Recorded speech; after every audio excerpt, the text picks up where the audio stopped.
But let's talk firstly about what's making headlines and get your take on this, Paul. Just the Zac Lomax saga has been a hot topic all summer and now it's headed for the courts. Where do you sit on all of this? I think it's outrageous from Zac Lomax to expect to get straight back into the NRL. I can't see how he has a legal leg to stand on. He went into an agreement with Parramatta. Firstly, he got out of his contract at St George Illawarra. He went to Parramatta, signed a 4-year deal, lasted 1 season. I think it was last July he went to the club and said he wanted to take up an opportunity outside of rugby league in this R360. With legal representation, he sat down with the club. He agreed to the terms of a release, which one part of it said he wasn't to play with another club in the NRL before the end of 2028 unless it was with Parramatta's permission. And now, when R360 falls over, suddenly the Storm want to pick him up and Parramatta are expected to fall over and say, no worries, no way in the world. Yeah. Yeah, it's a bizarre... Melbourne are at no fault here. Obviously, Zac's of course. openly shopping him around. Good on... They've lost Eli Katoa for the year. There's obviously a spot there, but, like, I applaud Parramatta.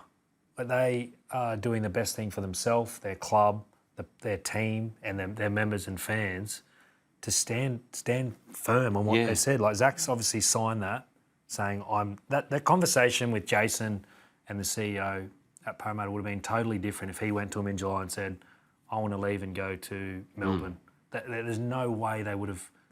There's no way they would have released him 1 year and 4 years. And people say, you know, well, Parramatta agreed to release him and they have moved on, but they were pushed into that position. Like if Jason Riles has a player come to him and says, look, I want out, what's he meant to say? No, please stay. Like, they had to move forward.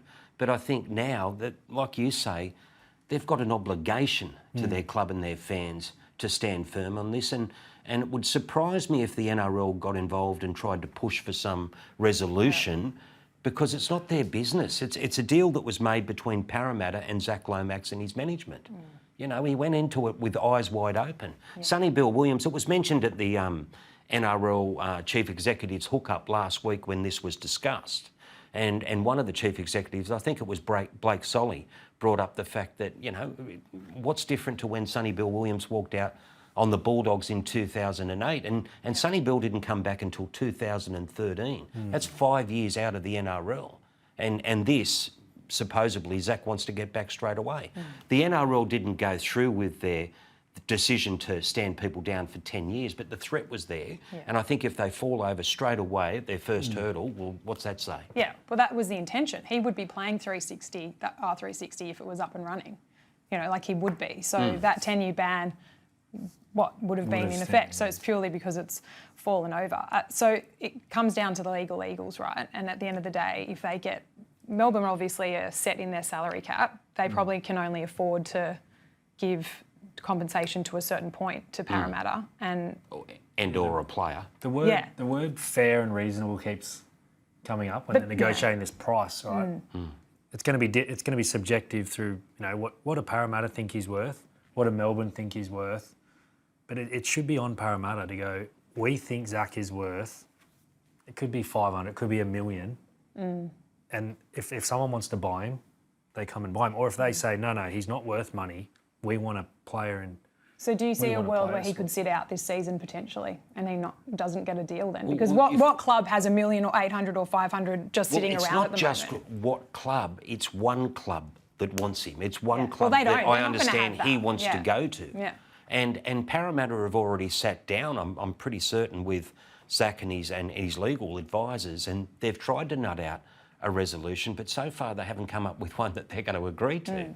You know, there's talk that Jack Howarth, who else was mentioned in the... Stefano and Xavier Coates. Good luck getting Xavier Coates. Well, Xavier Coates is the logical one, right? Because Zac he's probably the best winger in the competition right now, right? State of origin winger, would have played for Australia, gave up the jersey to go to rugby. But who's letting... What Melbourne Storm fan is saying, sure, let Xavier Coates go for Zac Lomax, who's going to leave maybe in a year or two anyway.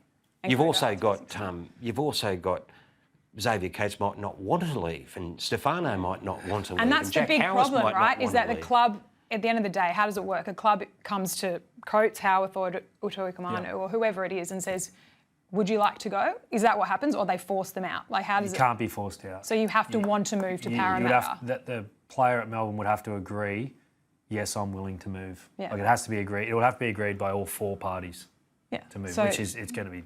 a near impossible task. And this is, again, it's not a personal thing against Zac Lomax, but, you know, it's got to the stage where if you look at the feedback from the majority of fans at the moment, I'm saying it's 99% that are totally behind Parramatta on this. And you rarely see it that all the rival clubs are also on Parramatta's side, and they're behind them totally to make this into a legal matter and try and push forward and get a resolution that's in there.